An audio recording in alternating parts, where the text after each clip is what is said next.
I'm writing to tell you how I truly feel. You probably didn't notice, but for the longest time I've always been there for you.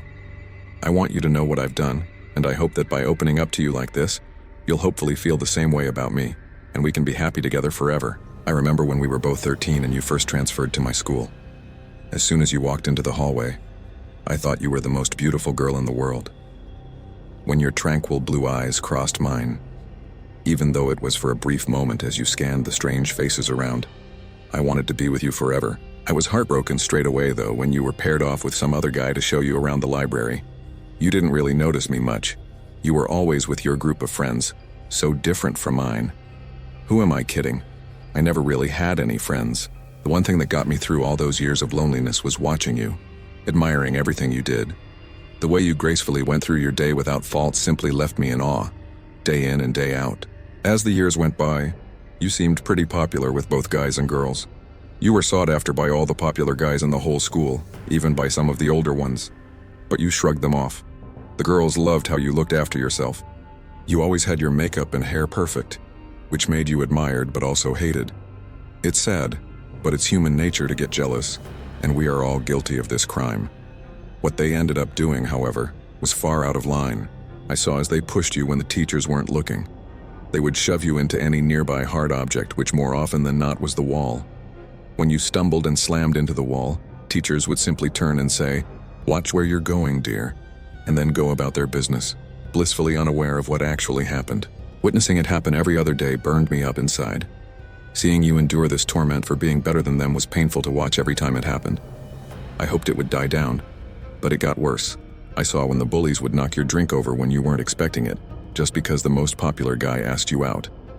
I was there when they set your backpack on fire in the woodwork class because they thought you were being condescending when you tried to help them with their work.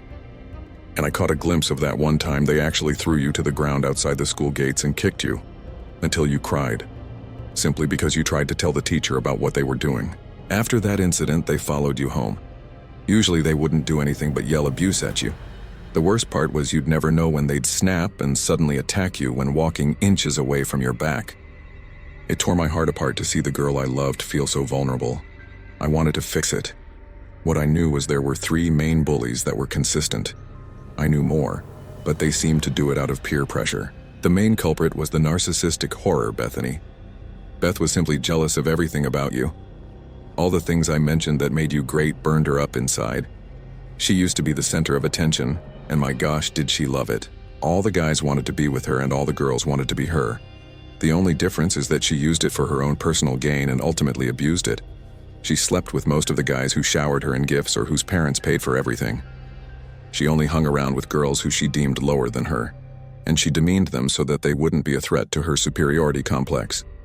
But slowly over the years of you being in the school, she eventually lost her reputation, because then all the attention was on you. The second who had a grudge against you was the jerk, Chris. He asked you to the school's annual dance in front of both his friends and yours, and you simply rejected him like many others. But what made his instance different was that he ran off crying. He was publicly embarrassed, which in school meant a lot. He denied liking you and lost his friends and reputation, so he took out his frustrations on who he thought caused all of it. You. The last person was Julie. She had it bad for you ever since the guy she liked always talked about how amazing you were whilst not paying any attention to her, even after she performed some, let's say, desperate deeds for him. During the last week of school, I knew they had something special planned for you, so I took it into my own hands to deal with it, because I love you and I didn't want your last few days at school to be ruined.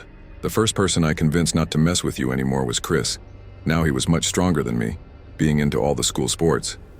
Plus, the alleged steroids meant I would not be able to take him in a simple one-on-one fight. But in the end, that would be his downfall. I knew where he kept his steroids. It wasn't hard to figure out since our school security and reputation were so low there was no need to hide it. I got his locker combination by saying I forgot mine. The teacher gave me a list of everyone's combination. Yeah, that's right, they have no sense of security in this school.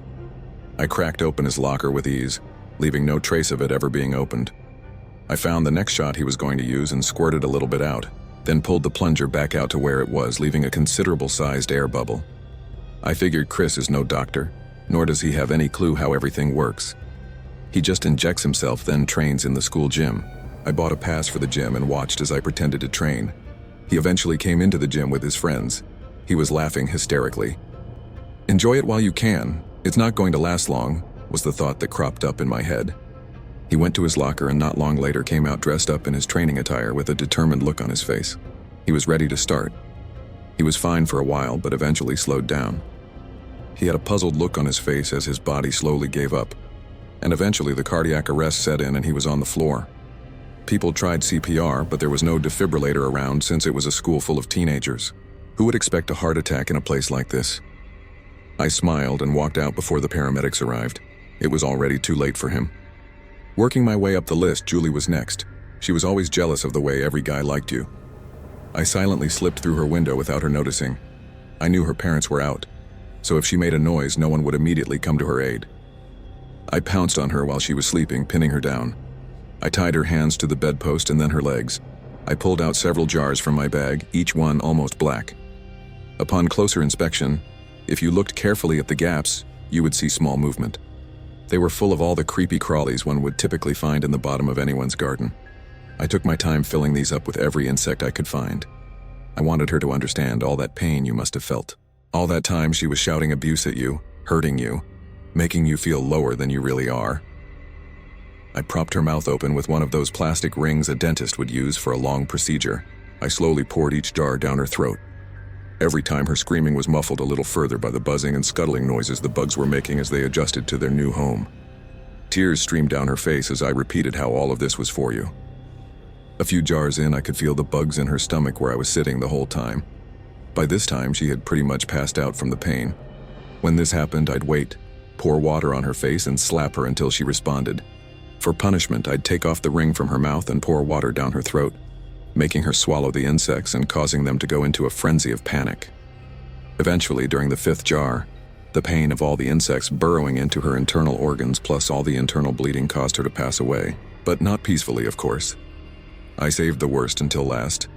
I had something special planned for Bethany. She was by far the worst to you. She made your life a living hell, and this was unacceptable. No one as perfect as you should ever have the displeasure of even knowing these people. So I carefully set the pieces and waited. One day I got a head start. I skipped the last class, but no one noticed. Not even the teacher. This shows how much I was noticed in school. By this time I had memorized her route home. I waited in an archway I knew she walked past every time. I waited and thought about what I was going to do and how it was all for you. Although I didn't have to think too much because I already had it all planned out. When I caught sight of her, I grabbed her and pulled her to the ground. She was kicking and screaming. But at this point in her journey home, there was never anyone around. The archway was to an abandoned, derelict church. I dragged her away from the path and towards the building so no witness would intervene, and no one would find her body anytime soon. I did my routine of tying her arms and legs to secure posts so I knew there wouldn't be much of a struggle. I also gagged her as I knew she would be making a lot of noise for what I was about to do. I slowly pulled out my knife, making sure she caught sight of its shiny glimmer. I placed the point of it on her lower leg and smiled as she reacted to the sharp point of the blade. I slowly pushed down, making sure the wound was clean as it slowly slipped into her flesh. It took a while, but eventually the knife's handle was touching her skin. I took my time pulling it out, making sure the wound did not rupture with that easily recognized crimson liquid. That would have meant her death, and that would be too easy. As soon as the tip of the knife exited her body, I immediately wrapped the split up with a bandage, applying enough pressure to cut the bleeding down to a minimum. I then placed the knife a little higher up her leg, doing the same thing.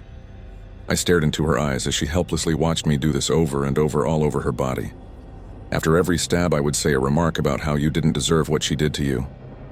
Eventually, her whole body was nothing but red bandages. She was barely conscious as I slipped the final blow through her heart. I can imagine you're screaming about now. In fact, I know you'll be. And I'll be close enough to hear it. And by you stopping, I know you've gotten to this point in my letter, so I'll start making my way in. It's pretty easy to get into your house after the first few times. You probably thought it was your parents who left this letter in your room in the first place. No, it was me. Don't be afraid of the noise downstairs, it's only me. Put down the phone. I know by now you've got it in your hand, but I've cut the phone line. Don't bother calling your parents if you haven't already. I've already silenced them. You can stop your screaming now. I am always right outside your door. Unlock it now and soon it will just be you and me, together forever. Lots of love. your secret admirer.